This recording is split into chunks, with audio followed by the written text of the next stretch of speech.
He's got one foot in the frying pan and one in the pressure cooker.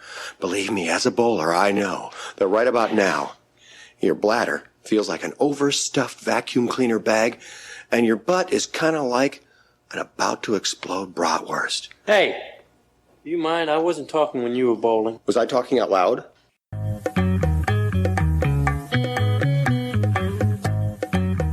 Welcome to Munsons at the Movies. My name is Kyle. I will once again be your host, joined by the rest of the Munsons. Want to give them a wide berth. What is called a born loser? A real Munson. And talk a little bit about what's going on in their worlds. We'll start this time with Case. All's good on my end, although I do have a public apology to make. I'm very embarrassed about my performance on the last podcast. We recorded on a Friday night, and I didn't make one reference to the movie Friday. And I'm sorry, and I'm embarrassed. I forgive you. How dare you? I am not embarrassed to say I watched On Deadly Ground, starring the Steven Seagal and the Michael Caine in preparation for this episode. You might be shocked to hear this, but Michael Caine didn't get along with Steven Seagal like most actors who have ever worked with Steven Seagal didn't get along with him. James. I saw Cocaine Bear with Kyle, and I'm thinking potential sweep at the Oscars. It was, I won't spoil the plot for you guys, but it was a tremendous film. My honest review of it was, it's funny and gory and stupid, and I kind of wish it was a little bit more stupid, but it was stupid. And it's like, good, absolutely should see it. I had a ton of fun. I wish it went like full cartoon. Got it. You don't need to watch The Eternals to know what happens in this movie. You just need to know the word cocaine and bear, and you know everything you need to know walking into the theater. Tara Reid in this? No. No, but it is a similar vibe as Sharknado. I will say that. Aubrey. Oh, I'm good. For those of you out there following the Santa Fe High School boys basketball run, it was very short. So thanks for your support. We lost our first regional game after a 3.5 hour drive to South Florida on a school night. So that's how Florida does education and sports. Other than that, it's been good. Enjoyed the prep for this. All right, Rigby. Yeah, speaking of Oscars, we're coming up on that day. Looking forward to it. The one thing I'm not looking forward to is every lame, every dumb, all it stupid winning Best Picture. That movie sucked. I hated it. Hated it. Which one? Are you serious? Everything, everywhere, all at once. Hated it. Wow, Rigby. Oh, wow. Rigby, I will completely vulnerable with you here. I cried watching that movie. That's how much I enjoyed it. Wow. The one saving grace that it has is that James Hahn is involved in it, who I love. But other than that, I was not into it at all. I watched the whole thing. I didn't turn it off because I knew that you guys would get mad at me if I said I turned it off. So I did watch the whole thing. Yeah, you know us so well. Very prescient of you. Yep. My update is just sadness for you all in that Jay Ledbetter was supposed to join us. He was with us for the Holly Hunter and Dan Hedaya episodes, but Jay's life is chaos. So we're going to go old school Munsons this time and try to tackle this thing without a guest. So we miss you, Jay. We'll catch you next time. All right, birthdays, March 9th, Rigby. What do we got? All right, first up, we got Oscar Isaac. James, you can't guess this one because you can't guess your own birthday. So Yeah, of course. For those who don't know what James looks like, he looks like Oscar Isaac. Just like a more Italian version. Oscar's been in some great movies, Ben. He has. Ex Machina is incredible, obviously. Yep. Yep. Most Violent Year, all the Star Wars movies, obviously. Inside Llewyn Davis. Davis. He's incredible. Inside Llewyn Davis, excellent movie. He was awesome in that. Mm-hmm. These guys are always older than they look because they all have access to doctors and incredible regimens, skin regimens. So I'm going to say Oscar is probably in his mid-40s. Probably 45. I'm going 43. I was gonna say I think he's younger. I think it's that he's just letting the gray, fly because he's got the beautiful locks going. I want to say he's 40. 47. Aubrey, you win. He's turning 44. I'm back. Almost forgot him in a movie that I've liked. We've talked about multiple times. It's 10 Years, where he plays the singer-songwriter who goes back to high school. Yeah. He is good in that movie. Mm-hmm. So we only got two this week. Brittany Snow. You probably know her for a lot of the teen movies that she's in, but she's in like Pitch Perfect, underrated John Tucker Must Die, cinematic classic. She's in X too, most recently. I was going to say X. I liked X. That was good. Plays a porn star in that. Yep. Brittany Snow, I think, is probably just a couple years younger than Oscar Isaac. So I'm going to say Brittany Snow is 40. That might be high, but I'll set the bar. 42. I think I'm going to go a little lower. 35. By process of elimination, Aubrey wins again. She's turning 37. Sorry, Brittany. I'll take the win. This one was different because I feel like she has been around a long time. So I actually expected her to be older. Yeah. And 37. Good for her. Yep. And Hairspray. Mm-hmm. Hairspray. James Marsden. And Aubrey's good at Googling, so it all adds up. Yep. I'm really good at it. Happy birthday to Oscar and Brittany. Have a good time celebrating. 5 actors onto the wheel for this episode 80. Oh man, you could just feel us inching closer to 100 here. Woo. 5 actors that the list generated were Evan Jones, Shirley MacLaine, Michael Cera, Denzel Washington, some biggies on there. But the wheel selected Michael Caine with that famous Cockney accent that everyone loves to mock. We've been on a run lately of actors with less than 75 credits, and boy, did we break that streak with Michael's 176 film credits. Mostly film, too. There's not a lot of television peppered in there, and this man has been acting since 1946.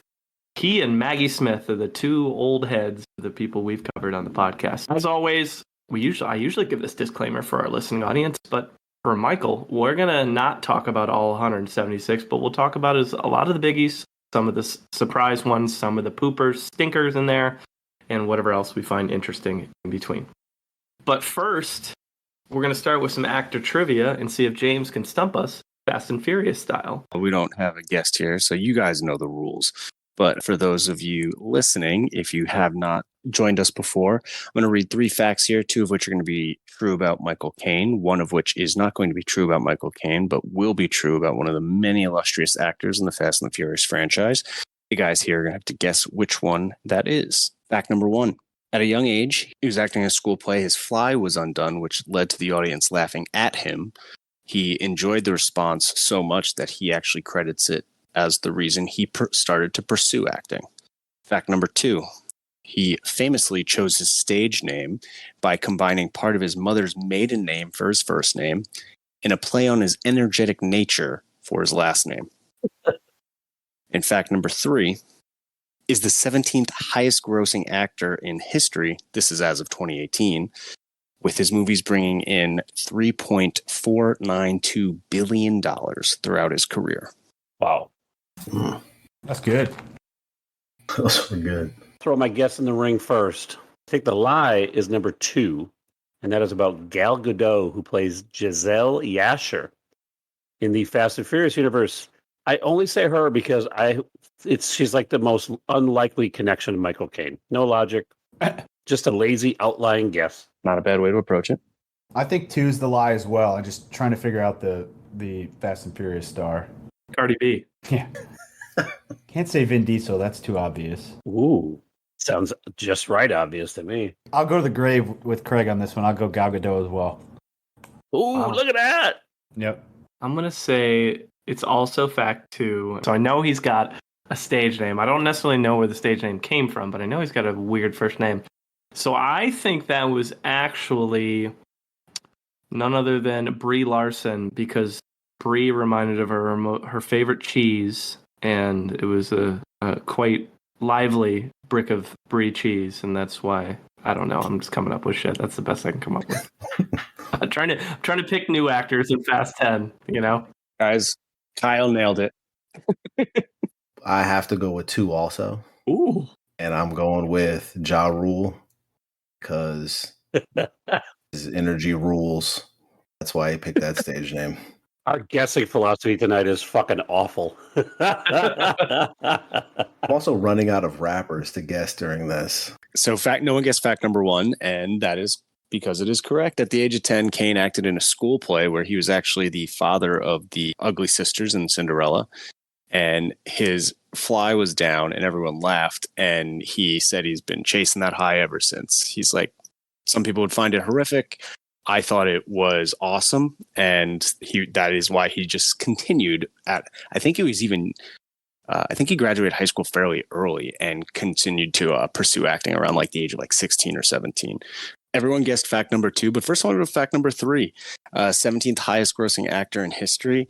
So that's actually a Vin Diesel fact. Yep. Kane is number 18, though, which is he's nipping on his heels. He's one spot behind Vin. His movies have brought in $3.439 billion. So he's right there. And yeah, you guys nailed it. Fact number 2, also not true. So we have 2 lies in this one. He did not choose his name by combining part of his mother's maiden name for his first name and a play on his energetic nature for his last name. He's not Michael Cocaine Bear. That's actually a Vin Diesel fact. Michael Caine was born Maurice Joseph Micklewhite, and so originally he just went by Michael White, but there already was a Michael White that was acting in London, so his agent let him know that. He's like, okay, well, I'm on the phone with you. Let me look around for some inspiration. And there was a movie playing called The Caine Mutiny, which was being shown at a local theater, and he decided to change his name to Michael Caine. He later joked on television that his stage name could have been Michael 101 Dalmatians. He was so desperate at that time. That's a great quote. Yeah. It's a great quote. I love it. One thing I've realized in looking up his quotes is he is a hysterical person, just a naturally funny guy. Mm-hmm. That fact about how he started, James, that sheds a lot of light on how diverse his character is and how likable he is in some of these roles. Oh, yeah. All right, Case, tell us a little bit about his snapshot and box office history. Despite having an impressively long career, there are many holes in the data, and I wasn't able to find complete data for a lot of his movies. And I would say I've got data on over 100 movies in our spreadsheet this week. But of that 100, almost 50 of them were lacking a complete data set. We're missing a lot of data here. Chalk it up, international box offices and or, how long ago some of his films were released. Either way, it is going to hurt him in comparison to our other performers. With a career like his, it's really tough, and we're going to find this out tonight. It's really tough to narrow down specific films to really get focused on. So instead, I thought for the first time I would go through some of his impressive firsts as it relates to box office. Ooh. First big budget film, and from what I could gather, his first American film, Hurry Sundown, in 1967 with a $4 million budget. First real bomb of his career was The Island in 1980. That movie lost $6 million. Razzie nominated. This one's close to my heart. First $50 million budget on Deadly Ground in 1994 with the Steven Seagal, Humanitarian. First $50 million movie, A Bridge Too Far in 1977. First $100 million budget, Batman Begins in 2005. This one's going to shock some people. First $100 million movie, Miss Congeniality in 2000. First $1 billion movie, The Dark Knight. Yes, I said $1 billion, Dark Knight. His first 90/90 rating, Zulu, which we'll talk about here shortly. His first 0 critic rank, Beyond Poseidon in 1979. And his first 0 fan rating was Beyond the Limit in 1983. Like I said earlier, he doesn't rank as well as he should because of his missing data. But based on the data we do have, he's 5th in total box office. He's at $8 billion. He's 44th in Star Meter, 37th and 62 in critic and fan rankings, respectively. And he's 68th in both box office metrics we look at. And you pull that in, it's a surprising little 62. Whoa. Whoa. Yeah, I was really surprised by that. I mean, you look at his Rotten Tomatoes, and there's a lot of movies that are rotten. There aren't as many, like the highs are highs and the lows are lows with his stuff. His average critic ranking is 56.8%. His average fan ranking is 56%. With the amount of movies he's done, he's got both ends of the spectrum and everything in between. So it just averages everything out. Yeah. Yeah, he's got so much stuff. It's almost like you can curate your own Michael Caine experience. Yeah. Just avoid all the bad stuff. And I was like, oh, Michael Caine's the greatest actor I've ever seen because I've seen these 30 movies. Yeah, that's true. Or he could be the worst. Yep. If you watch the wrong 30, you're in trouble. Yeah. You watch On Deadly Ground and The Whistleblower in the same 2-day span, and you may not think he's that great of an actor. Watching him, you could just yell at people in the swarm. You might be like, wow, I don't know about this guy. Okay, interesting. Thanks, Craig. Yeah. His first major role we're going to call is 1964. So the early days of Michael Caine. Again, this guy has been around since 1933. So he started acting while while his family was displaced from World War II, as James talked about, when he was 10. Did most of his schooling in London. Shocker when you hear his accent. I wonder why. In his early days of like a young professional, he worked as a file clerk and a messenger for a film company. So that was his first introduction to the film world. Technically, if you look at his IMDb, his first role was in 1946, so when he was 13 years old, in a TV movie called Morning Departure. He played the T-Boy. I couldn't find a clip of that, so I can't verify that one way or the other. Shocker. Yeah, right? No kidding. But as James talked about, he did adopt his stage name of Michael White in 1952, so he was... The big thing that happened in 1952, which informs a lot of his early roles, especially in the 50s and 60s, was he served in the British Army. He was in the Korean War from 1952 to 1954, but it was also felt like a little bit of a part-time thing because he's very busy during those years doing work as well. But he's actually been outspoken politically pretty much from the jump. He's like, I was actually pretty sympathetic towards communism because I grew up poor and I felt like the British government didn't do enough for my family. He's like, and then I went over there and I realized their government doesn't like them either. So maybe communism isn't working out over here. And he's been pretty outspoken ever since. So keep in mind, he's like, what is he, 20 when that happens? And even when he became immediately famous, he had comments on British politics from the jump. Not unlike a lot of other British actors we talked about, he got his start really on the theater side. This guy did a ton of theater in the 50s and 60s, starting with, he was on the set of the play Wuthering Heights, where he met his first wife, Patricia Haynes, and they were married until 1962, so they were married for 9 years. And then his next role, at least on the screen, was in an uncredited role in Panic in the Parlor as a sailor in 1956. You start to see this entry into military or military-adjacent roles here. I think he was a consultant on that movie as well. Well, that wouldn't be shocking in the slightest bit. You could have made that up, too, and I would totally believe it. Not that creative.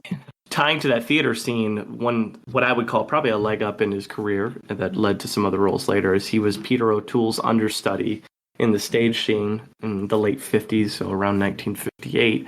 And when you're around Peter O'Toole, that is going to introduce you to some people, going to probably introduce you to some projects, and it's one of the best humans to learn from in the 50s there, if you're learning how to be a stage actor. Without a doubt.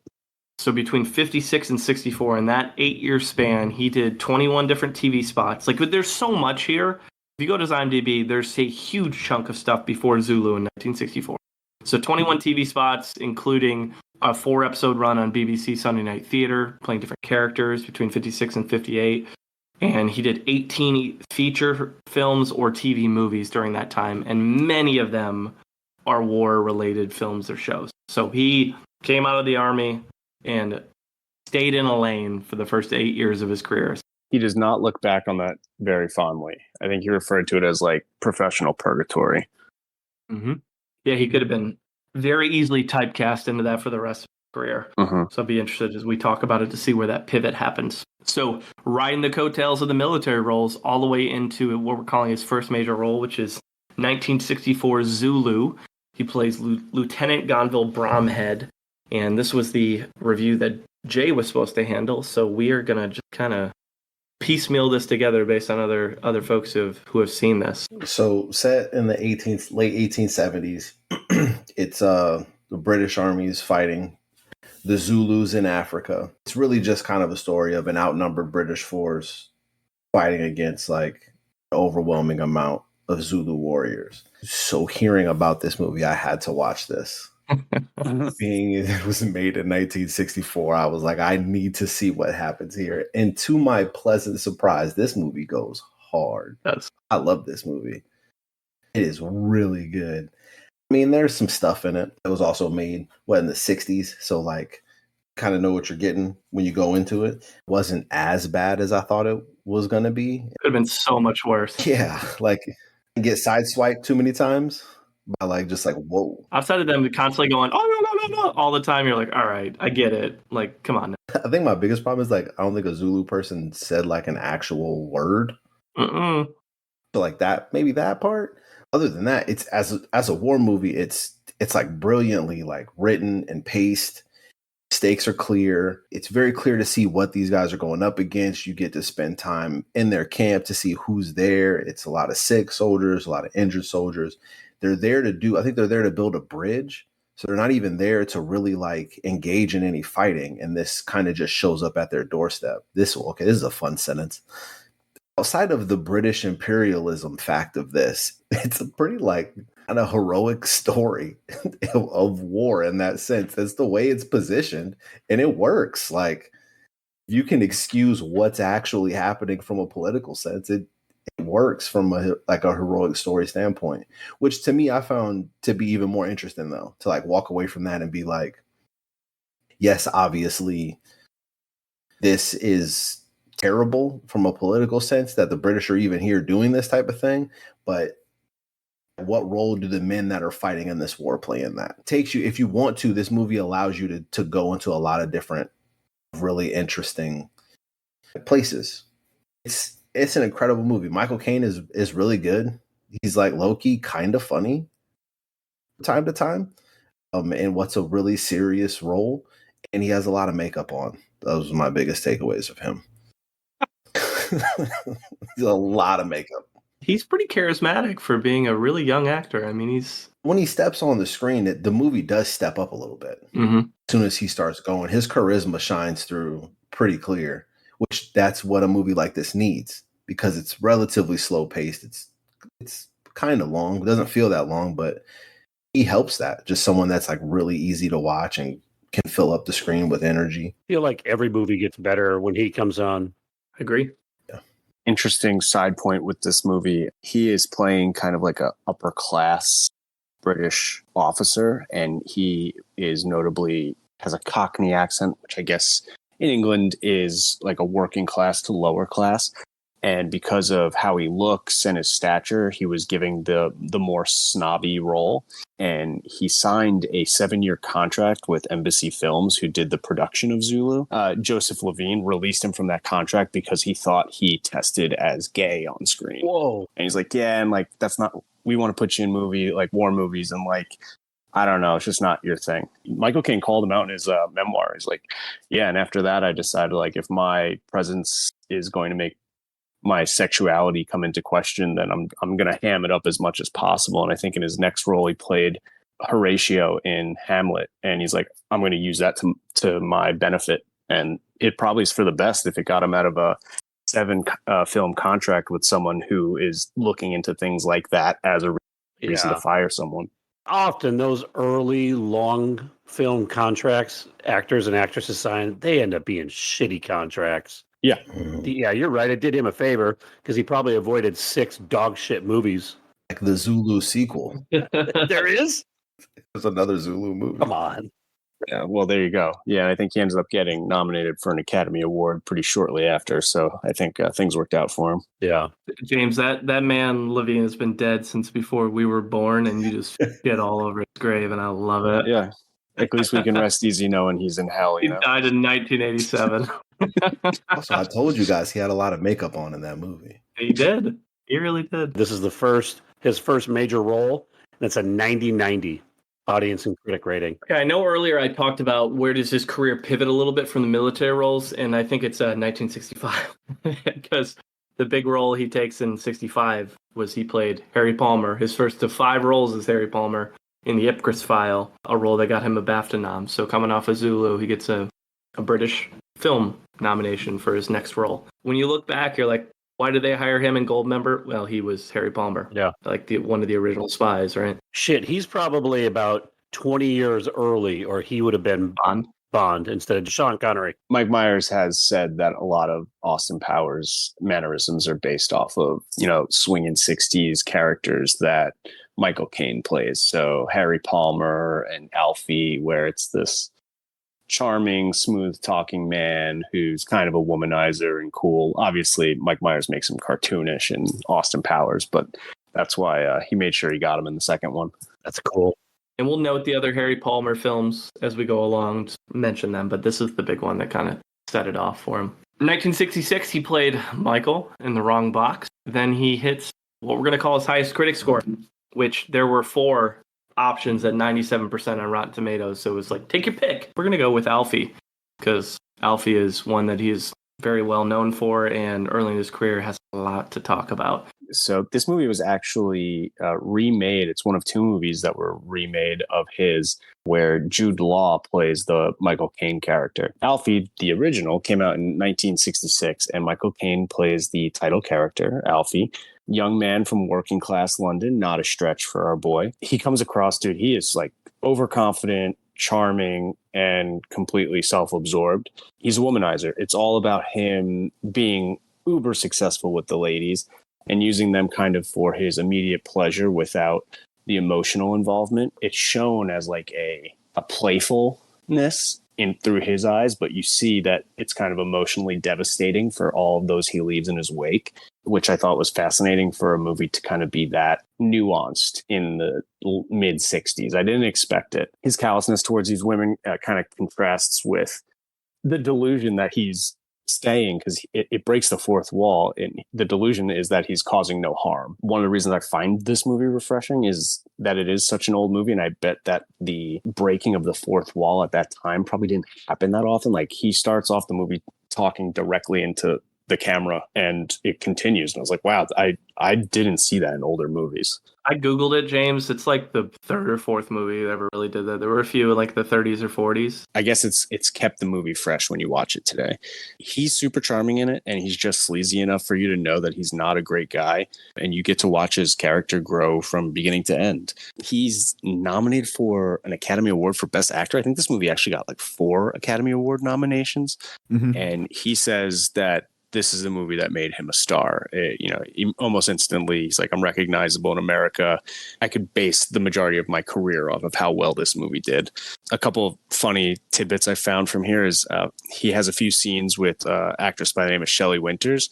And because of his Cockney accent is so strong, she actually couldn't understand him. And so she had to wait for his lips to stop moving and just respond with her line. She's like, I didn't actually know what he was saying. And so I would just have to wait for him to stop speaking. That is great. The other one that I thought was funny is he makes a joke in the very beginning when he's talking to the audience. And he's like, I usually, I sleep with women who have husbands, and their husbands are usually really pleasant guys who are boring, but, they're nice guys. He's like, the type of people that usually root for like Chelsea football, which is funny because he ad-libbed that line and he's a fan of Chelsea football. And I think that's a great way to like throw your team in there. Like, I would love to just shit on the Jets if I was in a movie and be like, like these dumbasses who root for the Jets. I thought that was great that he just put that in. It's like the third line of the movie. Hilarious. James, what's this word you're using? Women? I don't know what that is. All I know are birds.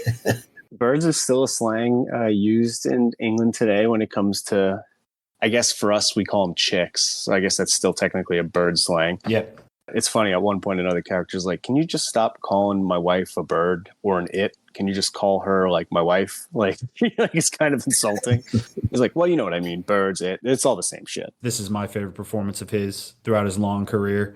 Ooh. You nailed it, James. He's charming and he's sleazy, but you really appreciate the character turn that he makes throughout the movie when he realizes that his actions, have consequences. And I think a lot of men probably saw this in the swinging 60s in London and probably realized, I got to clean up my act as well. I love this movie too. This is one of my favorite movies of his, and probably the best I saw him do. This movie is incredible. How his character evolves, what it goes through. It's weird because he plays this so well. He's so charming and so charismatic that like I'm interested in him. Yeah. And I kind of like him. And he's also like the worst person to ever exist. Yeah, he's an asshole.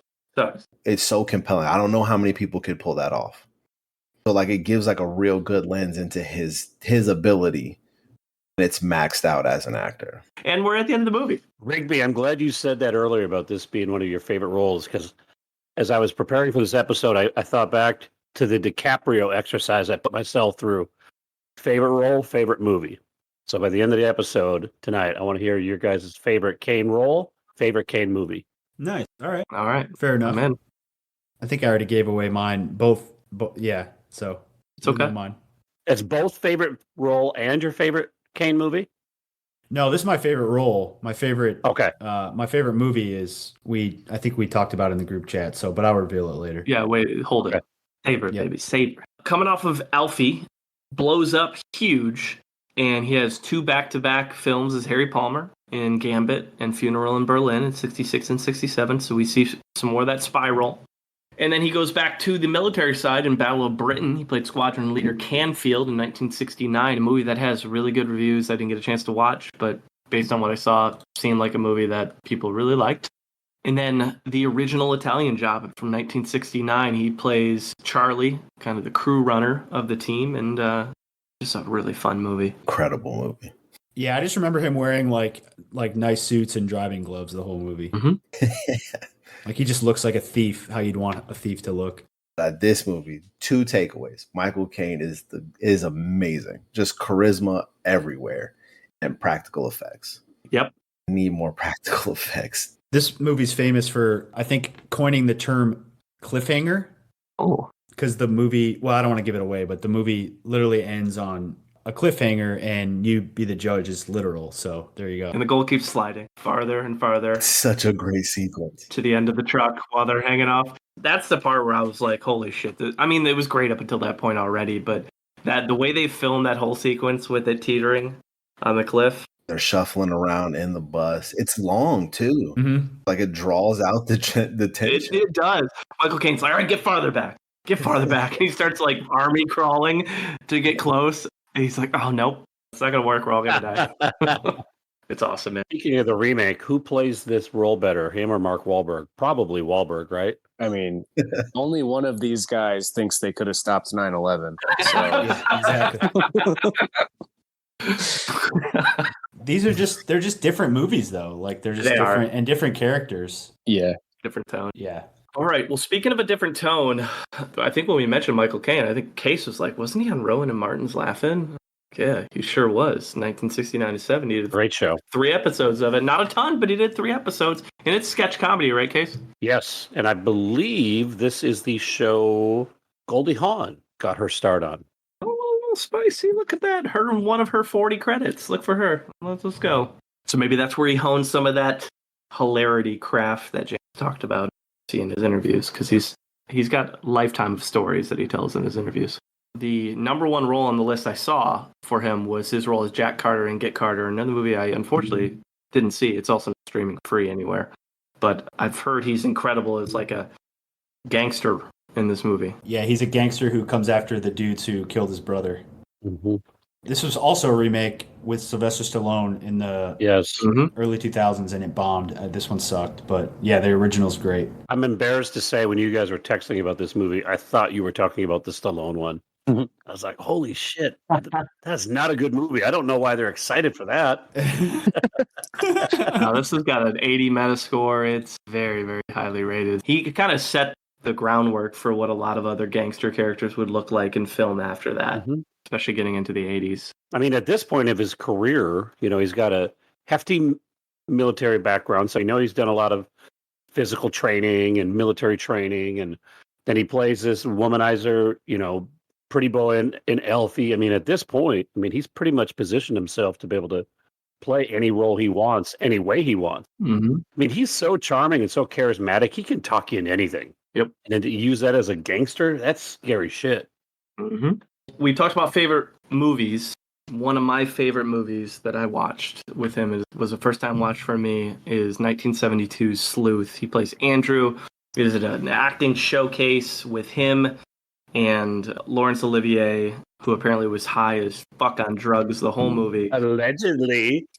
They both got Oscar nominations in this. They are so spectacular together in this like game with this gamesmanship where halfway through the movie you think Mike, he dies and then he comes back as a completely different character and has a completely different accent. And it's a top fiver for me for sure. I love this movie. This is my second favorite Michael Caine film. Ooh. Which is kind of cheating because it's very similar to my first, which we'll get to. Yeah, it was great. Lawrence, 2 acting giants. Laurence Olivier obviously is a legend. Yeah. The presence to both be nominated for Best Actor is great. Does that happen very often? Not Best Actors. I'm trying to think of ones that it has happened. How good are you at your craft? If you're high on Valium the entire movie and you still get a Best Actor nomination in Laurence Olivier. Some of these artists in general, people are like, yeah, you're just going to have to put up with the fact that this person clearly has a drug issue because isn't the music great? Isn't this movie awesome? Like, and you're just like, fuck. Yeah. Michael Caine said, like, in rehearsals, he'd forget all of his lines, Olivier, because he's high off his ass. But Laurence Olivier is playing the same character the whole movie. Caine gets to have some fun and play two very different characters. One as this young man who's trying to win Laurence Olivier's essentially approval to marry his daughter, and then he gets to play essentially a detective and then turn the tide on Olivier and screw him over by the end of the movie. Big fan. Craig, I'm looking into this. The one that comes to mind, I think, is Midnight Cowboy with Dustin Hoffman and John Voight, but there's got to be more. Mutiny on the Bounty in 1935 version also. It had 3 Best Actor nominees. Gotta be something recent, right? Where multiple actors got nominated? They usually split them up into supporting. Yep. The latest for Best Actor is 1984, Amadeus. Okay. And the latest for Actress is Gina Davis and Susan Sarandon in Thelma and Louise. So it's been 30 years. That's a good find, Craig. A couple years later, again, there's a lot more in this time, but we're hitting some of the major ones. But another biggie there in the mid-70s.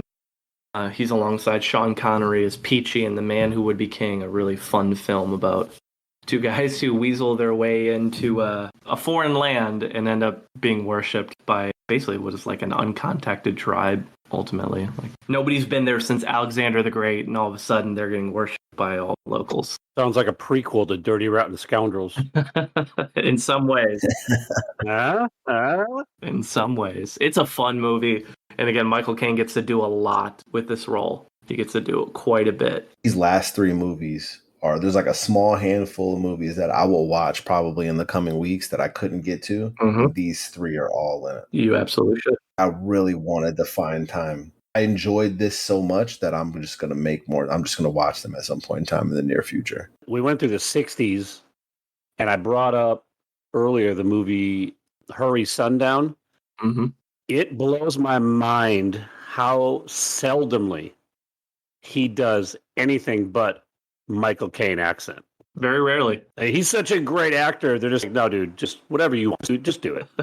So when he's asked about it, he says, he's very proud of his accent and, he's comfortable using it because it gets to show other boys and girls from that area that they can make it, which is an inspiring way to phrase, like, maybe I just can't do other accents, like,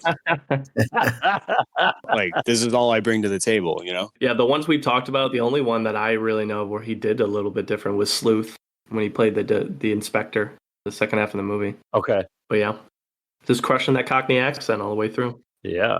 And I mean, again, there's will be conspiracy. There's all sorts of shit in here that he did that we're not even really going to mention.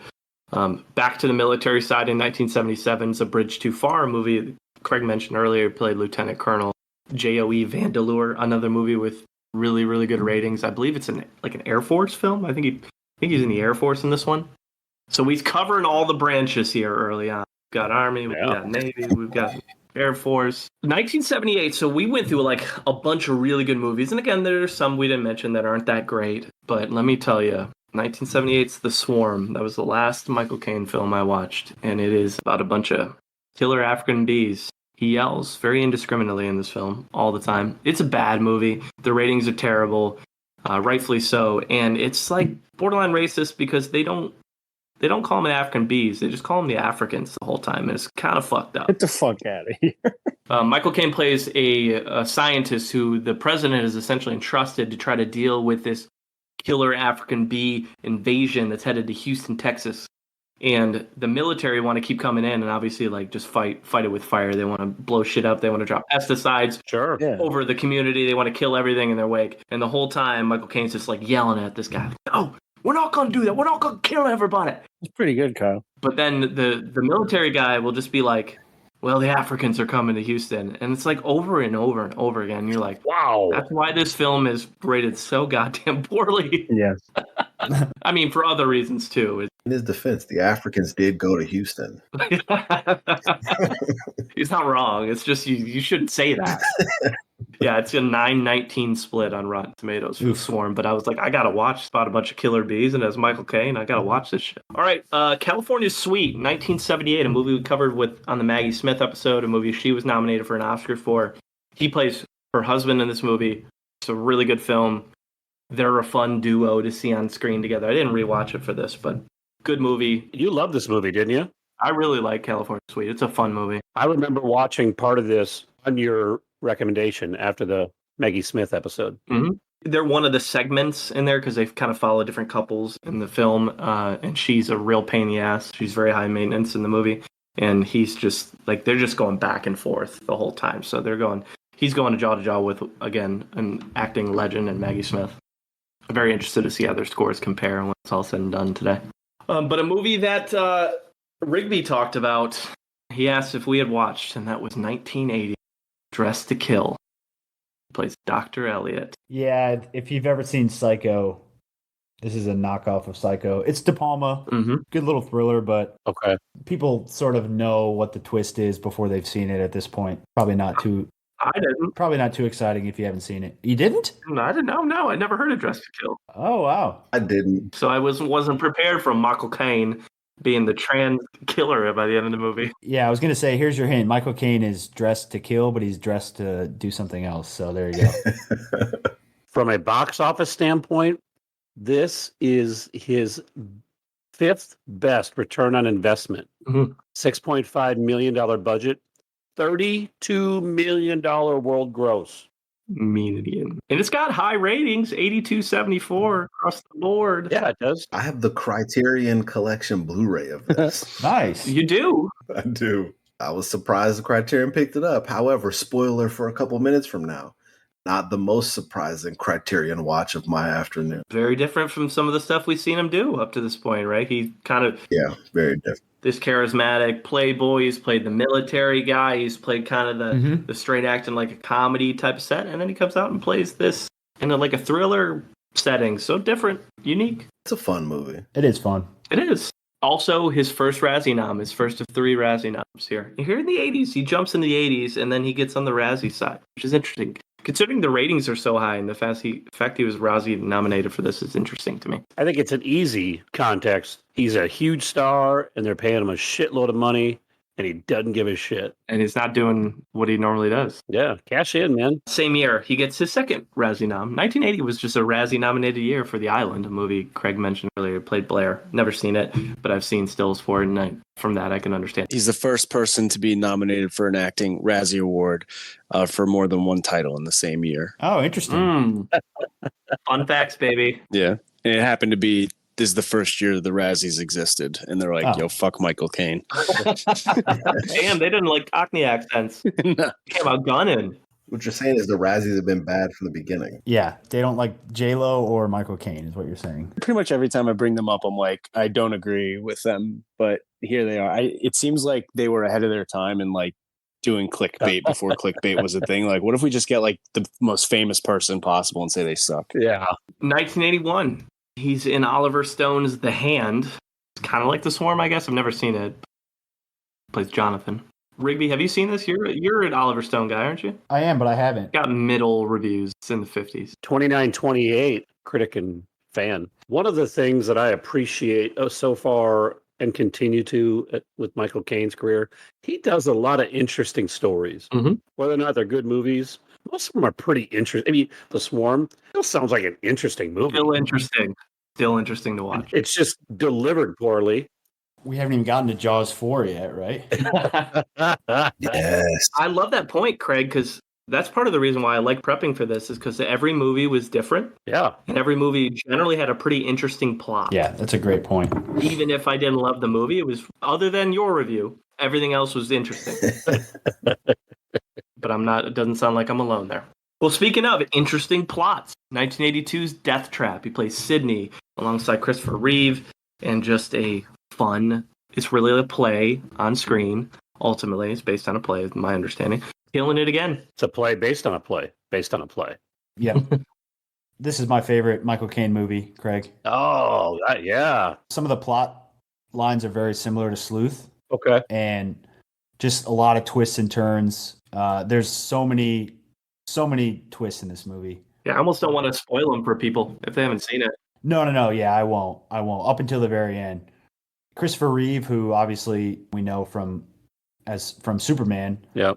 He's great in this as well. Phenomenal. Dude. Since we're talking about Christopher Reeve, it reminded me of one of those instances where a role improperly defines a character, because Christopher Reeve was a phenomenal actor way before Superman. And watching this, it just was like, holy shit. Mm-hmm. I wish more people knew him for the role he's playing in Death Trap than they do Superman. I think this is a great Michael Caine role because he plays a guy who was once successful in his day, who is now like down on his luck and now neurotic and just begging for a hit, like so well. He's plotting the whole film. He's a good plotter. Yep, you're like, this guy's getting up to something. Like he's definitely going to do something.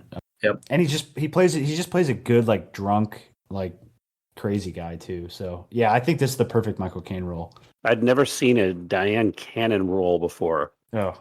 She's not very good in this, but she's not good, but she is stunningly attractive. Oh yeah, she is gorgeous. I want to say she was nominated for a Razzie in this as well because she literally just like screams the whole time. Yeah, she's in a state of shock the entire movie. She was nominated for a Razzie. Good work. Yep. Worst supporting actress. Didn't you guys kind of feel like they were also intentionally acting like they were like stage actors? They play for a response from the audience. I felt like she was doing that the whole time with her overdramatic screaming and throwing herself all over the place. And this is based off a play. 100%. This was a play at first, so yeah, that's interesting. For people who haven't seen it and are listening, it's his character is down on his luck because he hasn't been doing well as a playwright, and he invites Christopher Reeve over, who has a play that he wants to get a hold of called Death Trap, and he essentially sets a death trap for the young man, and we won't tell you much more beyond that. Mm-hmm. All right, so Rigby mentioned that Michael Caine plays a good drunk, which is a great transition to his Oscar-nominated role in 1983's Educating Rita. He plays Dr. Bryant, also won the BAFTA and Golden Globe for Best Actor, so this is one of his early actual wins. He plays a college professor who takes a young 26-year-old kind of local woman under his wing she's not very refined, not really a typical college student, and he is a falling apart drunken buffoon as a college professor. And it's not the best movie in the world, but it's riveting to watch him play somebody different and watch him like drunkenly do a lecture for a bunch of college students that are just laughing at him as he falls over tables. Wait, are you talking about me? Sorry, my bad. I didn't mean to subtweet you like that. But that's going to lead us into 1985's largest audience gap, which is the movie Water. He plays Governor Thwaites, and Aubrey has this review. Speaking of a movie that you get to see him play something different, how about the governor of a fake Bohemian island? No?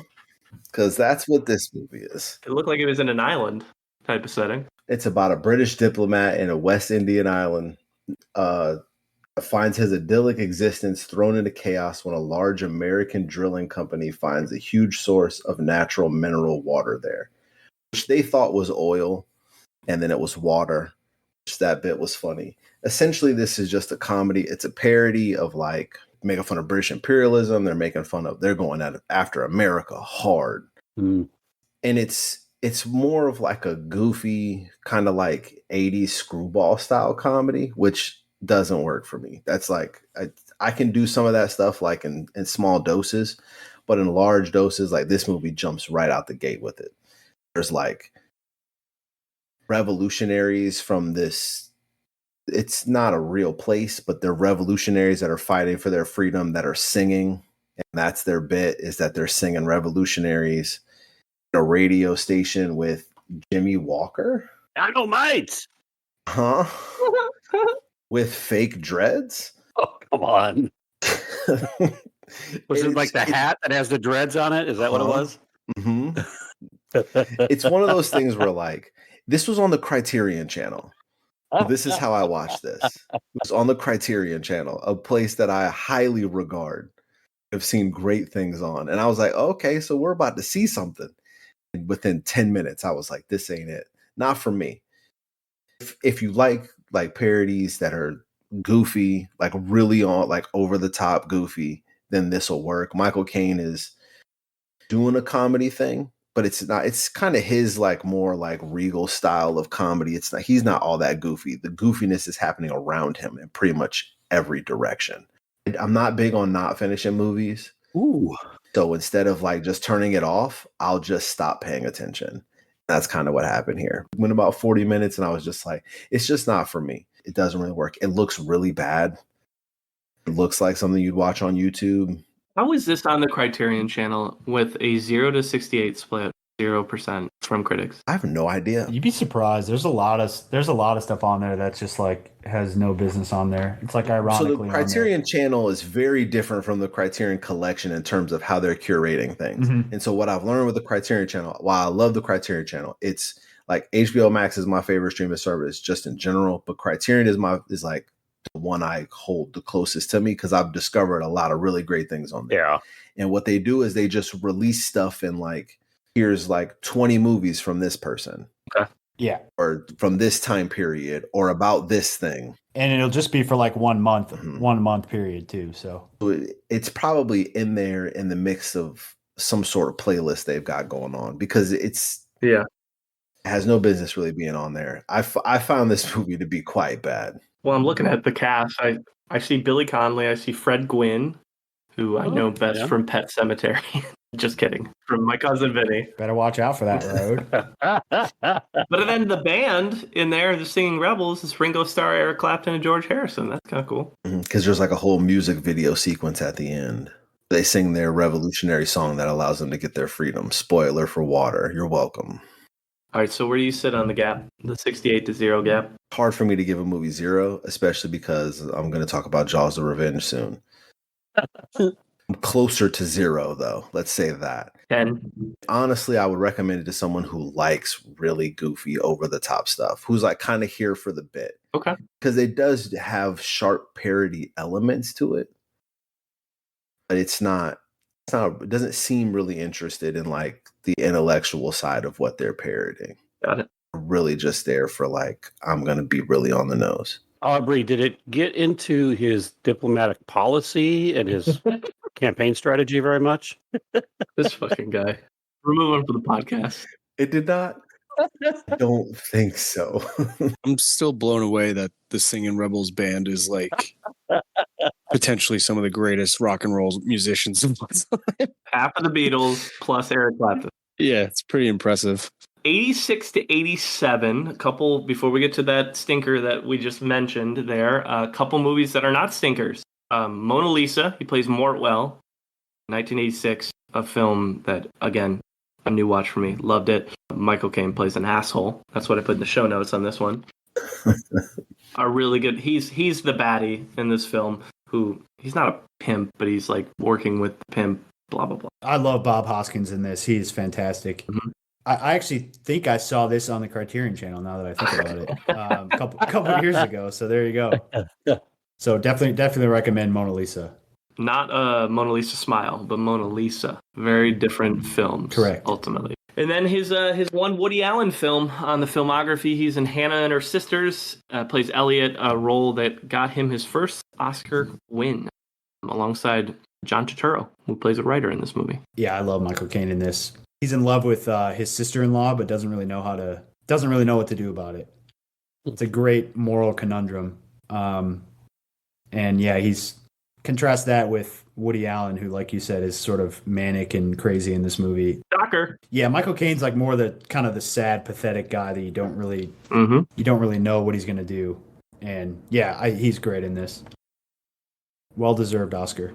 This is his best performing movie compared to budget. $6.4 million and a $40 million box office. Of the 6 performers who have won Oscars for their performances in Woody Allen films, he's the only man. Oh, interesting. Oh, really? Yep. Interesting. We love a good, spicy lowest critic score review. And I mean, when we talked about Michael Caine, we were wondering which Jaws film he was in. We weren't quite sure at first glance and first memory, but we determined it's Jaws: The Revenge. He also was Razzie nominated for this film in a movie that he calls his Beach House film, and Rigby's going to talk about. He also couldn't accept his Oscar because he was busy filming this movie. What a kick in the balls. Jaws 4: The Revenge is almost like if Jaws mixed with like an 80s slasher like Friday the 13th. It's so campy and cheesy. One of the grown Roy Scheider's sons from the first movie, who is now a cop in Amity, he is killed by the shark, who apparently killed many people, 12 years before in the original 75 Jaws, and is now coming after his son, who he exactly knows who he is, and he's coming after him. So two things about this movie are weird. In our debate about which Jaws Michael Caine was in, I thought he was in 3, but 3 is about Jaws in a water park in Florida, I think. Not related to the 2 previous Jaws at all. So 4 basically skips 3 and is a direct sequel to 2. So just forget that you saw 3 when you saw Jaws 4. Wish I could. If you've seen Jaws 3D, If you've seen Jaws 3D. why? Which I would probably recommend over this, honestly. No, you wouldn't. Stars Dennis Quaid. The crazy campy thing about this is that not only is it the same shark chasing this family with awful luck who seemingly can't get rid of this damn thing, but now the shark has made his way down to the Bahamas, of all places, which the Bahamas is famously known for its warm water and not attracting sharks, unlike a lot of places in New England and off the East Coast.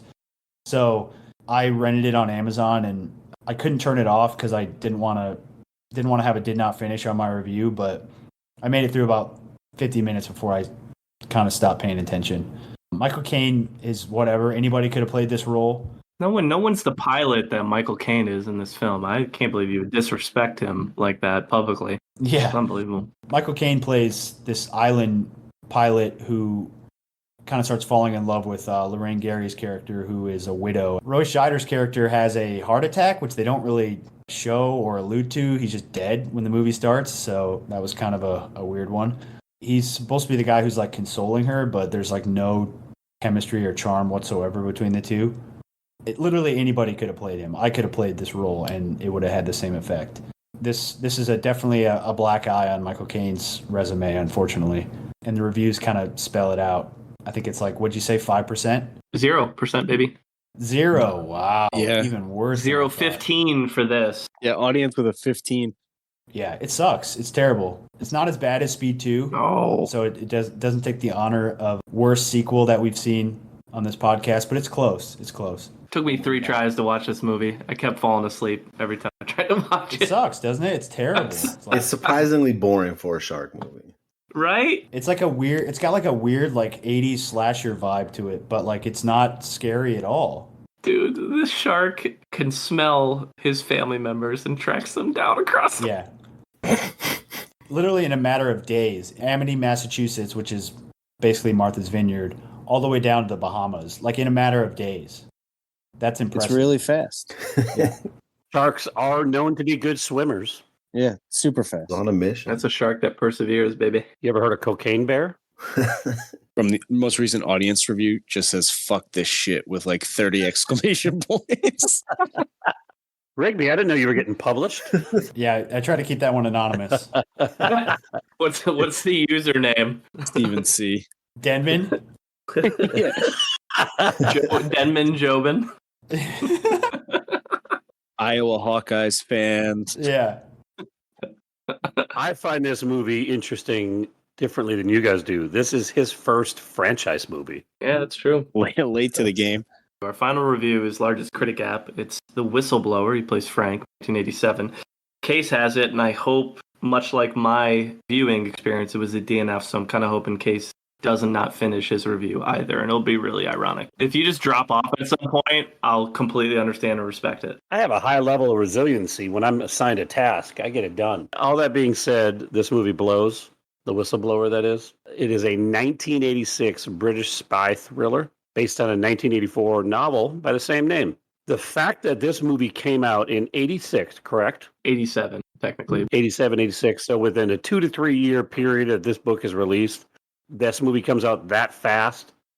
It really was a foreshadow of how I was going to view this movie. Here's the plot. Michael Caine plays Frank. who's a retired naval officer. His son is a writer or linguist for some secret British intelligence station, which intercepts and translates conversations, particularly those from Mother Russia. Caine's son gets in too deep, is one in a long line of suspicious, quote-unquote, accidents. This time, however, those responsible mess with the wrong guy, because Michael Caine proceeds to unravel a web of lies, backstabbing, and closed-door deals to ultimately determine who was responsible for his son's death. And I hate to tell you guys this, but it was the bloody Americans. The Yanks were the ones that were responsible for his son's death. Good. It's a British Cold War movie. I did actually find it interesting to see the Cold War movie not from a superpower perspective, but from an ally perspective. But the story, the direction, and the tempo of this movie made it nearly impossible to finish. So I guess you could say I'm kind of a hero for finishing it, or maybe a superhero. I don't know. That's not for me to decide. Anyways, this movie is a 90-45 split.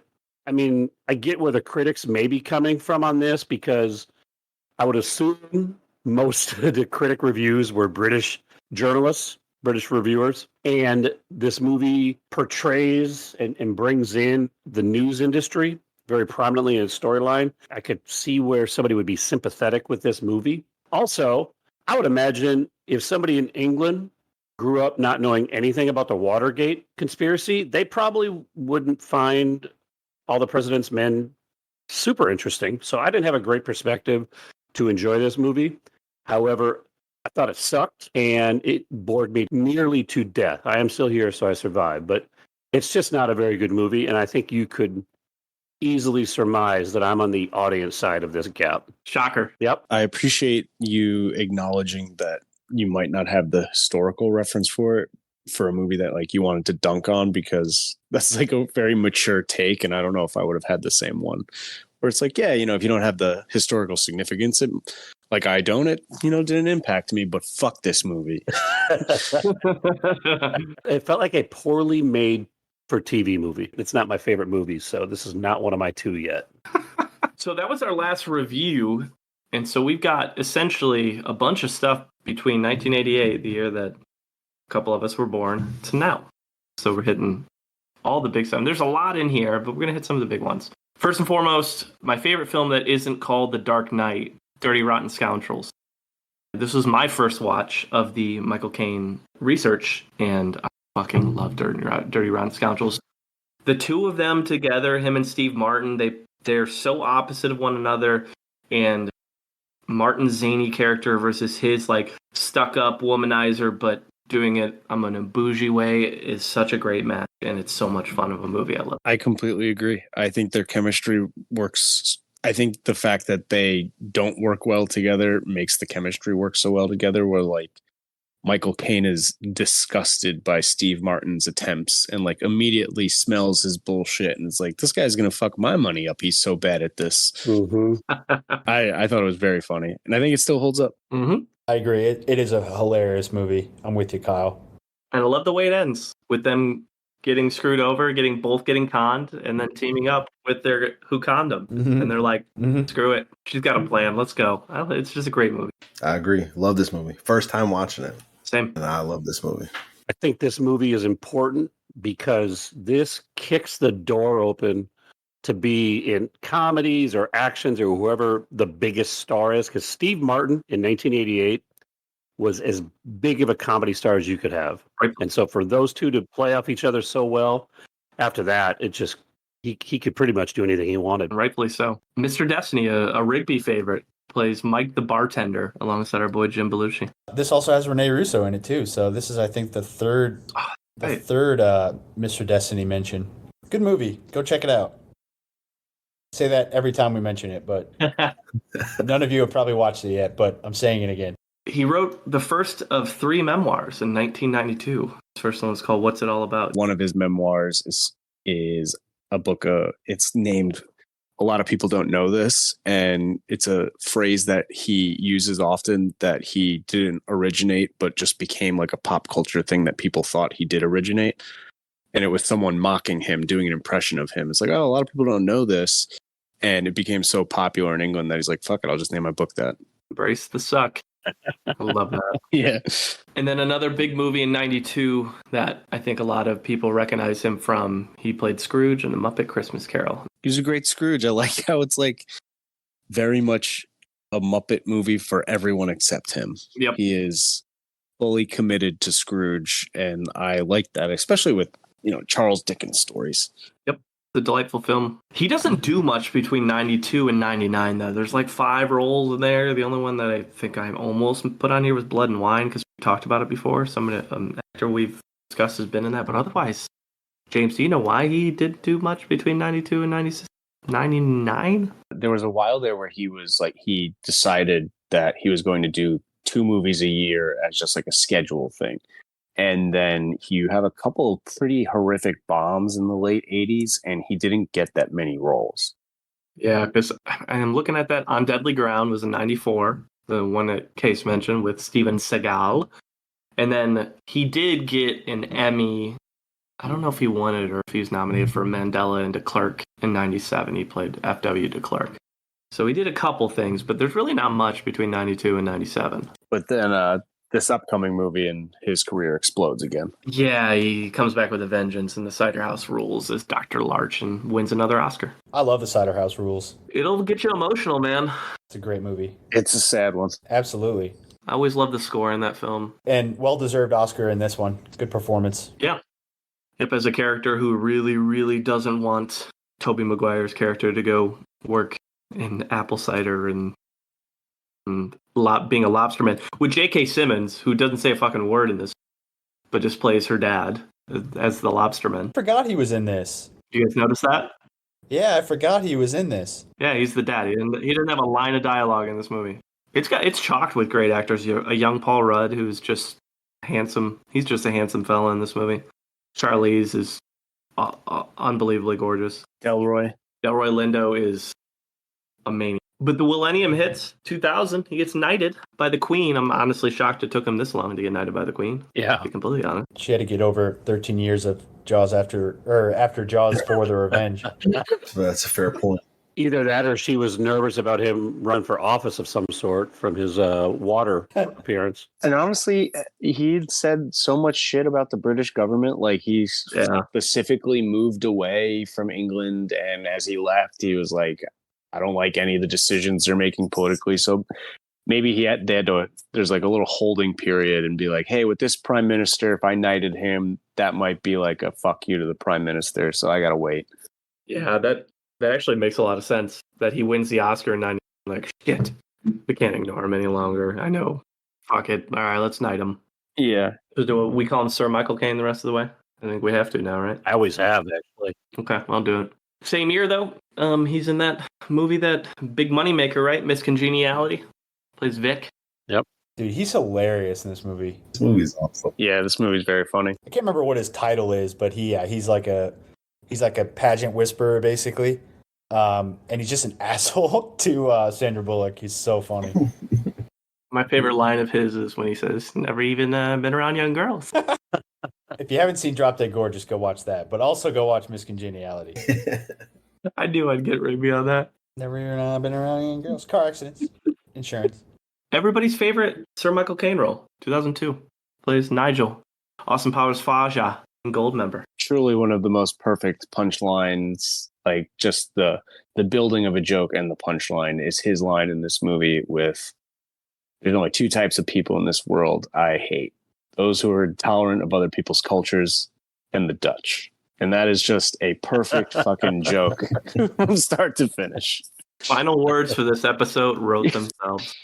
Yeah, it is unbelievably delivered. He's the perfect cast if you're going to hire Austin Powers Faja. Yeah. Which Austin Powers is this? Goldmember. It's the third one. Okay. With the Beyonce version. Spy Who Shagged Me is second. That's right. My favorite Michael Caine line is, and this is, I took a Viagra, got stuck in my neck. I've had a stiff neck for hours.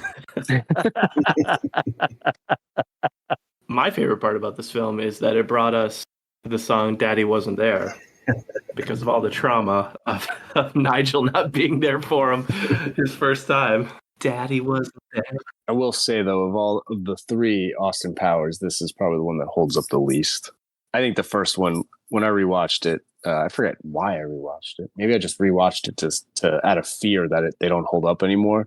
The first one, by and large, is still like top to bottom hilarious. I agree. And this one it's a chore to get through for me. And I forget to mention Seth Green is in this. Yeah. Of course, we have to. Oh, that's why. I rewatched it for when we did Seth Green. Scotty Doan. Ladies and gentlemen of the jury, Scotty Doan. Secondhand Lions, 2003, played Garth, a movie I think Case really likes. I love that movie. In fact, What's your favorite? this is going to be my favorite Michael Caine role. Oh, This movie just hit me in the sweet spot, and I can never not watch it if it's on. I get like 5 minutes into it. I know every word, and I just love him and Duvall together and the whole story and the fantastic tales. It's just a really fun movie, and I think the role that I really enjoy him in, and I don't know why I love this movie so much, but it is definitely one of my favorites. one I haven't seen. I can see it. If this movie catches you at the right time, it could stick with you in that way. The Quiet American, he gets another Oscar nom for his role as Thomas in 2003. I don't remember much from it. I know I rated it high on IMDb years ago when I saw it. I don't remember it. To be honest. It must not have been that good then. I was looking, I was like, have I seen this? And I rated like an 8 out of 10. I was like, oh shit, I must have enjoyed it. I don't remember much from it. Maybe you were drunk rating one night after the bars. Because of this nomination, he's nominated for an Oscar at least once for 5 consecutive decades. I don't know how many actors can say that because that wasn't available when I Googled, but I was impressed. I think he might be the only one from what I remember seeing that and being like, wow, that is an impressive stat. That's right. Okay, yeah, you're right, Kyle. 3 actors and 1 actress. See, here we go. He's in The Actors with Lena Headey in 2003, and then he enters the Batman verse as Alfred in 2005's Batman Begins. I think he's damn good at it too. Yeah, I think we could knock all the Batmans out here. I think he's great as Alfred. Mm-hmm. So good. Yes. He's so good. I rewatched these because I just needed any excuse to rewatch these. Mm-hmm. Like focusing on him, he's great because he provides balance, but he's ultimately the emotional like core of all of these movies. Yeah. What he does in The Dark Knight Rises, like that movie's a bit of a mess, even though I love it. Same. He does a lot to make that movie work. Mm-hmm. He just ends up being the emotional through line, the thing that like emotionally connects you to everything that's going on, which you need a great actor to do that in movies like this. That line in the first one where you haven't given up on me, Alfred. Never. It gets you every time, man. When he's over the graves and he's just like, I failed you. That's rough. Oh, man. sobbing. Yeah. Failed you. Ugh. I know I'm in the minority in that I like Dark Knight Rises the best of the 3, and I think the vast majority of people like The Dark Knight as number 1. But I think he's a major reason why, and it is because of what you'd mentioned. Is I fell hook, line, and sinker for the emotion, kind of for the bait and switch of the ending, because every line he delivers is essentially being like, I'm trying to stop Bruce Wayne from killing himself, and it looks like he's going to do it the whole time. Mm-hmm. But this is his start of his Nolan run. I think that's the biggest key here, is that he does a lot of films with Christopher Nolan, and this is the first one. Most all of them, isn't it? I mean, down to Dunkirk, where he just plays a voice. I mean, I think he's in like 8 of them. And if Nolan's only done 8, then I think he's knocked them all out. 3 Batmans, Yeah, Prestige, Inception, Tenet, Dunkirk, every single He one. plays a very similar role. It's like a mentor, like a guiding force and voice, and he's great at it. Prestige, that's 100% what he's in that film. Love Prestige. He's the one trying to bring him back. That's the one Nolan film I guess I rewatched recently. I watched The Prestige the other. It's great. I've seen The Prestige probably like 10 times. I love it so much. Shout out to Rebecca Hall. She's in that one. Shout out to Rebecca Hall for real. Oh, that's right. She's phenomenal in that film. She kills. This is my favorite Michael Caine film. The Prestige. Yeah, without a doubt. Yeah, I'm with that. Can't argue with that. I like that. Dark Knight for me, but Prestige is pretty close. Yeah, I feel like I gotta choose a Dark Knight. It's almost like too easy. You know what I mean? Like that's why I was like, Dirty Rotten Scoundrels is really my favorite film. Like that movie came out 16 years ago, and every time I watch it, I see something new that I hadn't picked up on before. There's so many layers to that film. To go off what Kyle said, the Rebecca Hall, when I rewatched it, and you can see how emotionally drained she is by being like, I know that today you don't love me. And you don't understand what that means at the moment. You just think she's kind of losing it because he's obsessed with his rival. And then you rewatch it and you're like, oh, I know exactly what it means. Wow, this is like a brilliant movie. You're like, I'm fucking dumb. I should have figured this out the first time. Like, what am I doing? They spell it out right in front. Yeah. Alan never talks. Scarlett Johansson says we found a wig and glasses in his background. I'm like, God damn it, I'm a fucking idiot. But that's how good Christopher Nolan is to get you focused on something else. Inception and The Prestige are pretty damn close to me. But yeah. I would put Prestige slightly higher than Inception, but I know James is an Inception fan. Could be argued off this point. Yeah, I love Inception. Yeah, we could spend all day doing that, so we probably shouldn't. Yeah, it's amazing. Let's take out of the Nolan verse for a second and go back to some other things he does that are interesting. So he's in Bewitched in 2005, plays Nigel alongside Nicole Kidman in that group. So takes the TV show, puts it on screen. Children of Men, 2006. Looking like a hippie with his long ass hair in there. So doing something a little bit different. What a performance. And one of the best movies I've just ever seen. Great film. Yeah, it's awesome. Great film. Full stop. This is just one of the best movies I've ever seen. It was the first time I think I ever saw a continuous shot, like the ending scene, and it like my brain exploded. To think this guy had so many bangers in the 60s, 70s, and 80s. And then we're talking about stuff in the 2000s and 2010 that are like some of our favorite movies. It's just incredible to think of his longevity. And again, skipping a lot of fucking stinkers along the way, too. Like, there's a lot of bad movies we're not even mentioning built into the... Yeah. Mm-hmm. You mean like Blood and Wine with Jack Nicholson? Yes. Exactly. We already talked about that in the J-Lo episode. So, 2009. Harry Brown, he plays Harry. I've watched this movie yesterday. A former Marine who his buddy gets killed by these punk kids, and he decides to take things into his own hands and goes on basically a Liam Neeson revenge plot. And it's a decent movie, but it's Michael Caine. He just goes apeshit on these kids, and they deserve every bit of it. Yeah. I've got a very particular set of skills. That was a terrible Cockney accent, but... How old is his dude? And he's an action star.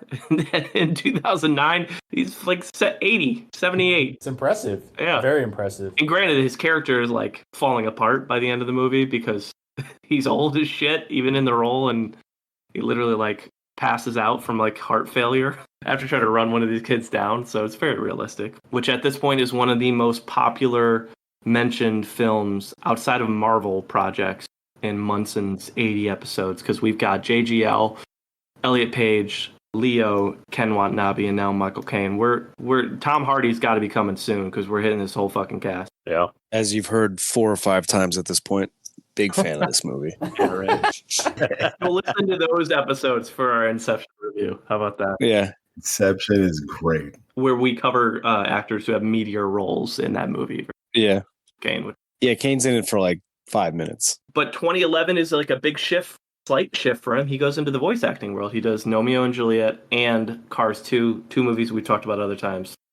Emily Blunt, Maggie Smith are both in Romeo and Juliet. He does the sequel to that a couple years later as well, Sherlock Gnomes.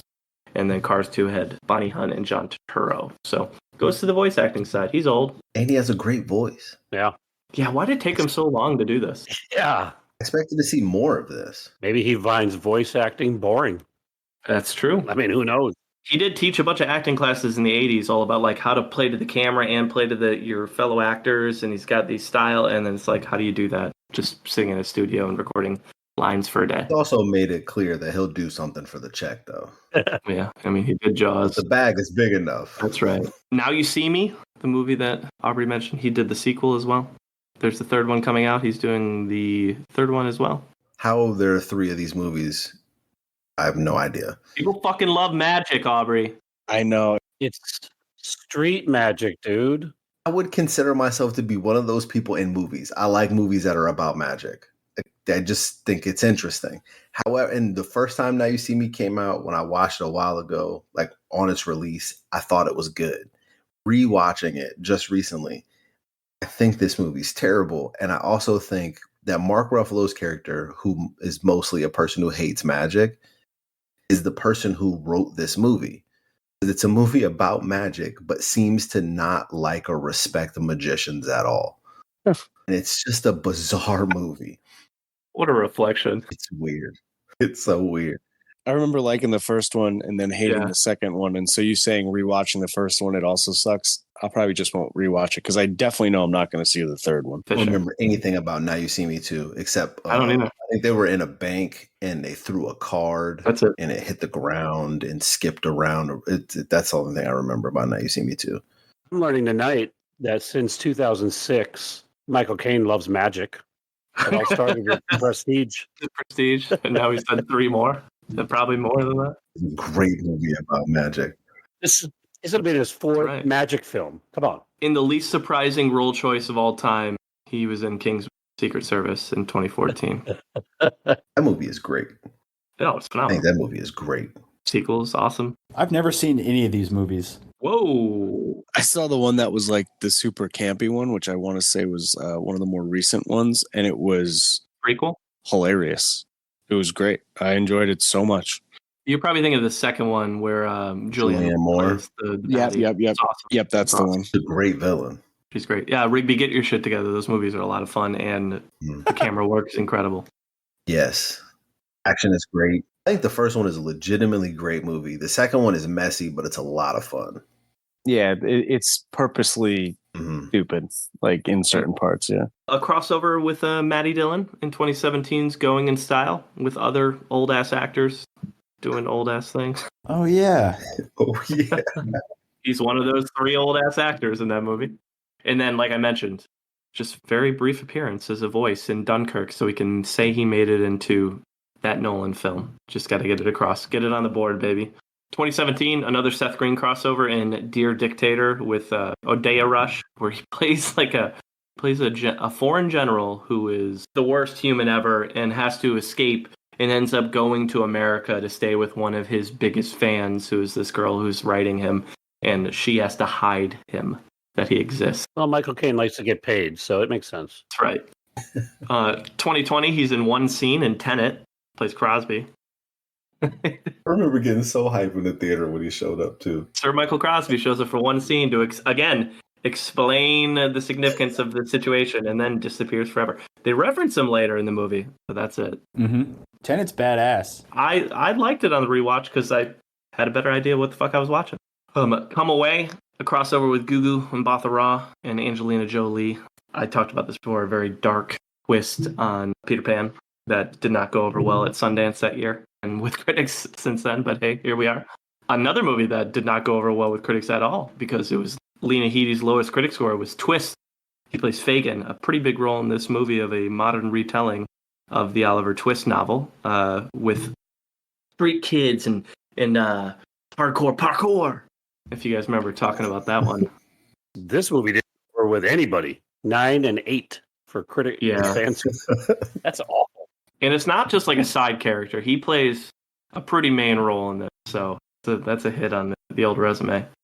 And then most recently, Bestsellers with Aubrey Plaza. I know Aubrey watched it and said he loved it. I love this movie.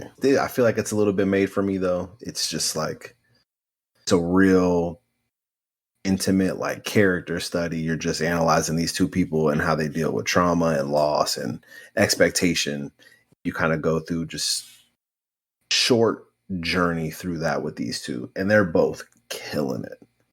Like, Aubrey Plaza is really getting after it. I love this movie. Like, this is an easy recommend. Go watch this if you can. I was disappointed that I couldn't get to it on her episode. I really wanted to watch it. I'm glad I got to it this time. We were too busy watching the Pistol Shrimps, my man. It's a fact, though. We were busy. Hope they're doing good. Speaking of documentaries, before we go on, people listening, if they don't have a good feel for Michael Caine's personality, watch a documentary called My Generation. Basically describes the 60s as he saw it, and it's a really fun watch. I'm really interested to see if we can come up with a top performances list, because this is not going to be easy. Is it a top 100 list?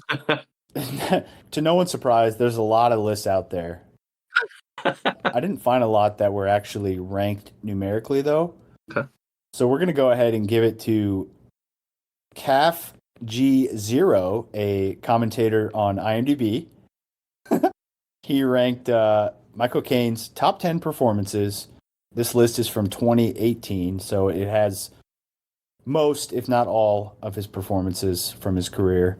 And it is ranked from 10 to 1. So let's give CAF FG0 his due. And I think we talked about or mentioned all but one. I think there's one on here that we didn't mention. All right, so we can cross off Jaws the Revenge. I don't think that's going to make it. We mentioned the Muppets movie, so That's probably a good chance of being on there. It's not. But I was just about to say, but he's got so many bangers. yeah. I could see it. Exactly. This is going to be tough. All right, legitimate guess. It's got to be Alfie, right? Alfie is number 1. Oh, okay, nice. I got a dark horse for you guys. The Romantic English Woman. Nope. I'm going to go Sleuth, obviously. Sleuth's number 2. All right, we're going down the list, boys. Come on. Low-hanging fruit here to get to number 3. Dirty Rotten Scoundrels. That is number 7. Still on the list. Still counts. Get Carter. Anna and her sisters. Number 6. And Get Carter was the other guess. No, that's not on here. Oh, interesting. No, the Stallone one he meant. Give me the Ipcris file. Nope. Ooh, that was a good guess, though. Harry Palmer didn't make it. Dress to Kill. Nope. Think of his Oscar-winning performances. I didn't watch any of those movies. All right. So Cider House Rules. Yep. That's number 9. Okay. Give me Educating Rita. Educating Rita is number 5. Told you, boys. Add it to your list. The Man Who Would Be King. Man Who Would Be King is 3. Yeah, that's great. It has to be there. Cars 2. He said Cars too. Yeah, Cars 2 is not on the list. We need number 8, which I don't think we mentioned. 10 and 6 and 4. One of the Batman movies. No, not on here. Oh, Prestige. Nope. Oh, interesting. The Prestige on here. I reject this list. All right. Well, I'm going to keep going back. Death Trap. Did Death Trap make it? No, it did not. Disappointingly, it did not. California Suite, maybe? What Got to number be is at the end that? of the list. Probably like 8 or California 10. Suite is number 4, actually. Oh, I mean, it's good. He's good in that movie. I'm with it. Mona Lisa. Nope. Oh, good guess. Italian Job, right? No. Surprised that it's not. Miss Congeniality. This is how good his career is, bro. We're sitting here guessing legitimate top 10 guesses, and we've had like 8 of them. I know. We're like, nah, didn't make it. Zulu? Oh, Nope. Children of Men. Nope. Ooh, damn. Fill in the gaps for the other ones. What else we got? So number 8, which I don't think we mentioned, Little Voice, Oh, yeah, it's in from like 1994, 96. 1998. Yeah, something like that. And then number 10, The Quiet American. That makes sense. That's his other Oscar-nominated role. I tell you, I don't remember much of the film, but I remember it being good. Mm-hmm. As I was doing my box office research, I found a website called The Top 10 Worst Movies Starring Michael Caine. Oh, nice. Okay. I'm just going to go ahead and count them back from 10. Number 10, Miss Congeniality. Oh, Disagree on Miss Congeniality. Number 9, The Weatherman. Water. You're very welcome, Aubrey. well, just Number 7, Swarm. You're welcome, Kyle. Number 6, Beyond the Poseidon Adventure. Number 5, Cars 2. Damn it. oh wow. Number 4, a movie that we didn't talk about, Ashanti. Number 3, Blue Ice. Number 2, You're Welcome, Rigby, Jaws the Revenge. And my personal favorite, and another reason to mention it, numero uno, On Deadly Ground, starring Steven Seagal. Wow. The worst movie ever. Worst Michael Caine movie. I'm kind of mad at myself that we didn't do that one. So instead these of are the worst top 10. Michael Caine movies, not Michael Caine performances, right? Oh, good point. Not performances. You're Top 10 Okay. worst movies starring Okay. Michael right. Caine. Yep. Okay. All right. Very important distinction. I don't want to throw any. And I'm going to be honest, it's a fair list. My whistleblower wasn't on it, so I think Yeah, it's and- full of shit. I will say Congeniality. most of the top lists out there are ranking his, or they mention his movies, not his performances. So Oh, okay. We know what we do here. All right. So Munson Meter, what we do, we rate every actor on a scale of 0 to 100 based on a variety of factors that can include longevity, project choice, pop culture impact, their acting range, their awards footprint, any other talents they might have, their personal life, comedic chops, box office success, and anything else that matters to us as Munsons. And this time we will start with James. We mentioned it before. He is one of, I believe it's only 4 actors who's been nominated for an Oscar in at least 5 consecutive decades. I don't know if it gets much better than that when it comes to longevity. I think he's funny. I think he's charming. I think he could play serious roles. He can make you cry. He's in so many Christopher Nolan movies that I love. Don't necessarily hold it against him, but Christopher Nolan doesn't seem to stretch him too much. He's found a niche that he likes him at, and he kind of just uses him in the same role in those. Multiple Oscar winner, and I think it is the one thing I actually will take away some points from is one of the things that he is clearly the best at is in his earlier career, he was the leading man, and I think he really found his lane as one of the best supporting actors there is.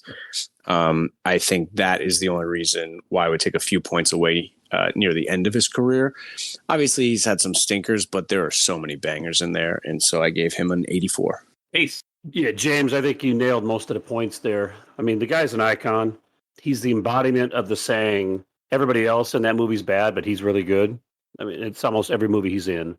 He comes on the screen, he stands out.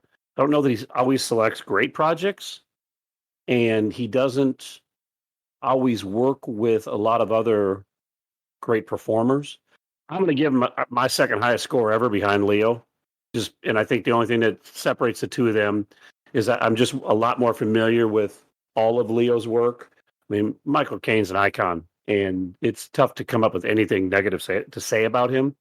And so those are the only critical things I have. Otherwise, I think James nailed it. I'm going to give him a 93. For the record, Case, your second highest score is actually Jamie Lee Curtis at 94. Well, I'm going to give him my third highest score then with a 93. I had a lot of fun researching Michael Caine. I saw a lot of movies that were phenomenal that I had never seen before. This is why I love this podcast, because I get to close blind spots like this of stuff that I've always kind of heard about, but never really had any reason or been compelled to sit down and watch them. And so when we pull a Michael Caine, 175 credits is a lot, especially for the person who has to figure out all the research, find out what's streaming where, and then build the show notes. But it's a good challenge because he's so impressive as a performer and as a human. For a pop culture standpoint, the fact that everyone knows Michael Caine and will try to do that, I don't know, there's very few actors we cover that has his level of pop culture impact. Granted, since if you've been working since the 40s and 50s, that helps. But especially to be a British person and then be that big in the States, a lot of times that doesn't translate depending on the actor. So I think that's cool. I also think it's phenomenal, 80s acting classes in the 80s, these videos that people would show in drama schools. So the impact he's had on the industry is huge. I saw a Graham Norton interview where he was in drama school, we studied your stuff. And other actors are I've seen your videos. I learned how to act and how to do stage. And he's such a theater legend. We didn't talk much about his theater stuff, but if you look in the 50s and 60s, I mean, he's doing incredible stage work. So the guy can do pretty much anything. And while he does have some Razzie noms peppered in there with his Oscar wins, right? Very few people have done what he's done longevity-wise throughout his career. Yeah, he's got stinkers, though. And so you have to keep that in mind when scoring him. So I essentially compare him to Maggie Smith, right, for scoring, because those two have had very similar careers and impacts. And with that, I'm going to give him 1 point higher than I gave Maggie. I gave Maggie a 90, so I'm giving him a 91. Aubrey. You guys said a lot of what there is to be said about him. I think that he's a legitimate legend. I know we toss out a lot of terms like that with actors, but to me, he is a legitimate legend. Going through his filmography put me on in a way that I probably never would have if I didn't have this opportunity, because speaking to his longevity and speaking to his pop culture impact, he means different things to different people. And that speaks to the quality of actor he is. He might be the best supporting actor that I've ever seen. And when I talked to my dad about what we were doing, my dad talked to me about the man who would be king in Zulu. And my mom talked to me about The Italian Job. And when I talk to my wife about him, we talk about his Nolan run. Everybody knows Michael Caine and they know him in a different way. And they love him and appreciate him for a different thing. As the older, mentor type guy, the Nolan, then you go back and you see him in Alfie. And I'm just blown away by the charisma and the charm and the leading man ability. To me, this was one of my favorite journeys through an actor's filmography. I'm impressed. I'm in awe of him. He's just a legend. I give him a 90. Rigby, close us out. Yeah, I mean, you guys said it all, so there's not much else to say. I love Michael Caine. We've mentioned the stat about him being one of the 4 actors or actresses to be nominated for an Oscar 5 straight decades. Just to name who they are: Laurence Olivier, Meryl Streep, and Jack Nicholson. Holy shit. So that says all you need to know. Notwithstanding his appearance in Jaws Revenge, he's going to get, I think, my second highest score. He's going to get a 95. That is very accurate. Oh, spicy. All right. With that gives Michael Caine a 90.6, which puts him in second place. Awesome. Slightly above Philip Seymour Hoffman. Wow. Feels fair. I love it. Yeah, I think Philip Seymour got my third. So I'm right on line. I got Leo first, Michael Caine, Philip Seymour. Aubrey, what has he got coming? So he's 90, which colors this, because he has 175 credits, but only has 2 things coming. One of them is the aforementioned Now You See Me 3, which could get him his Oscar. So that would be 6 decades. So that'll be good. Let's hope so. There's 5 writers already credited to this movie. Ooh, never a good sign. I feel like it's going to be terrible, but he does have another movie called The Great Escaper. He stars opposite Glenda Jackson, and it's Bernard Jordan escapes from his care home to attend the 70th anniversary of the D-Day landings in France. I feel like this could get him his Oscar. Sounds awesome. It just kind of gives off that vibe. Glenda Jackson has a bunch of nominations and Oscar wins. Yep. So that one I'll keep my eye on for sure. Now You See Me 3, I hope disappears. I was desperately hoping The Great Escaper was going to be a Harry Houdini biopic, but unfortunately it's not. 5 actors we're going to throw on the wheel for the next episode. It's going to hit March 30th. Our featured guest, we're bringing back Monty Grohl. He was with us for Haley Steinfeld, Chris Hemsworth, and Sam Rockwell. The wheel selected one of these 5, and he decided to join us. So we've got Robert Pattinson, John Slattery, Joan Allen, Sanaa Lathan, and Jamie Bell. What do we love, like, or dislike about that list? Only answer is Sanaa Lathan. Oh my goodness. She's talented, man, and not ugly. She's very talented. But not, oh my God. John Slattery would be fun just to talk about Mad Men. That's one of my favorite shows. I take never finished Mad Men. Joan Allen's been in some good ones. I'd love to talk about Face Off. I don't think we've talked about Face Off yet. We haven't. We've never talked about Face Off. No, that'd be fantastic. She's in Room, Nixon, Yep. The Crucible. I think we talked about one. Somebody we covered. Pattinson would be great, but it feels a little early. Feels early for Robin. I agree. Oh, a great Joan Allen movie is The Contender. That's an awesome movie. Oh, yeah. If we got Lathan, we'd get to talk about Now You See Me 2 again. We'll fire that one up, boys. Sanaa Lathan is the choice. It'll be the longest episode in Munson's history because I will spend hours talking about brown sugar and Love and basketball. She's in Alien versus Predator. That's her top IMDb credit. Oh, yeah. She's great in that movie. Yeah, she's in Alien versus Predator, but that's... And Craig, 52 credits. That's a cultural thing. Pretty good. I like that. Helps me build better show notes. I could cut this spreadsheet in half. What I'm hearing is everyone wants Sanaa Lathan. Who the hell's John Slattery? Roger Sterling, and he's like the gray-haired guy in Mad Men. He plays Robert Downey Jr.'s father in the Marvel universe too. He's Ben Bradley Jr. in Spotlight. Yep, that's true. The Adjustment Bureau is the other one I can think of. Yeah, he's like the main guy in Adjustment Bureau. He is Tony Stark's dad in one Iron Man movie, isn't he? He's in multiple. He's in Endgame. He's in the show. He's in. Oh, I thought it was okay. That character showed up a bunch over the years. Jamie Bell would be my least favorite. Who the hell's Jamie Bell? You know him. He's a short little white guy with blonde hair. Well, he's a brunette, but short little white guy with blonde hair. Wow. He played Billy Elliot as a child actor. He's in Jumper. He was in a Rocket Man. He was in that really bad 2015 Fantastic Four. He's in Snowpiercer, which is cool. He's married to Kate Mara, and he was previously married to Evan Rachel Wood. I mean, seems to be popular with the ladies. Like the list right there. He only has 33 credits, and first film was Billy Elliot. He's one of those that like seems like he's really talented. He just hasn't found the right collection of movies yet. Yep. I hope he doesn't find his way onto our show. Who do we think Marty picked, knowing his background of Haley, Chris Hemsworth, and Sam Rockwell? Joan Allen. Joni? Lathan. I want it to be Sanaa Lathan so bad, but I think it's Robert Pattinson. It's probably going to be. He has picked a lot of popcorn like actors. Pretty popular. Well, we'll see. He doesn't decide. We don't decide. The wheel decides. We'll see what happens.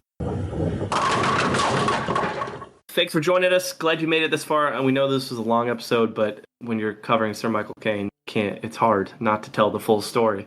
Once again, thanks for joining us. As always, you can find us on Twitter, Munsons at Movies. You can find us on the Instagram, Munsons at the Movies.